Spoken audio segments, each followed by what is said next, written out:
1987, the year I joined Reuters in Hong Kong, and the year I first became a member of this club, I was one of 1,581 journalists in the company.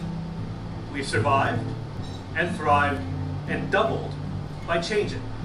My job is to ensure that survival and to ensure that the journalistic tradition of today is actually melded with the traditions we had yesterday, bringing the social media ethos and combining it with our traditions.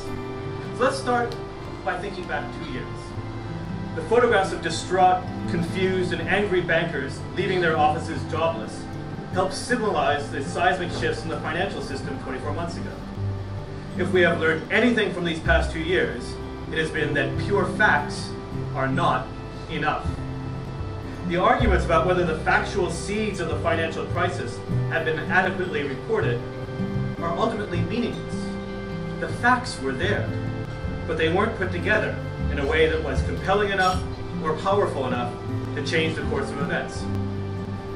How different from October 1851, when Julius Reuters set up his pigeon and telegraph shop, sending out facts to a world that was then starved of them. Today, it's context, connectedness, and community that matter. Context, connectedness, and community. Deploying all our multimedia assets allows us to tell stories compellingly via packages of interlinked news and information. And we will enable clients to connect to us and to each other.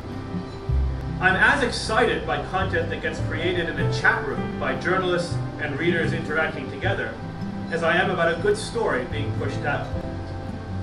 It's the context and analysis around the news that helps people make better decisions, helps them to do their jobs better, and gives them an edge in making sense out of the confusion around us. The rules of today's journalistic world are these. Knowing the story is not enough.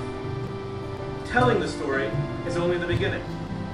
The conversation about the story is as important as the story itself. The more you try to be paternalistic and authoritative, the less people will believe you. The more you cede control to your audience, the more people will respect you. The more you embrace new technology as a platform, the more your ideas will compete. The more you abandon the faceless and the characterless, the more you can actually set the agenda. The more you look beyond the story for connections, the more value you will have. And if you have value and no one else does, you will get paid. Is it simple? No. But it is exciting, and it is transforming.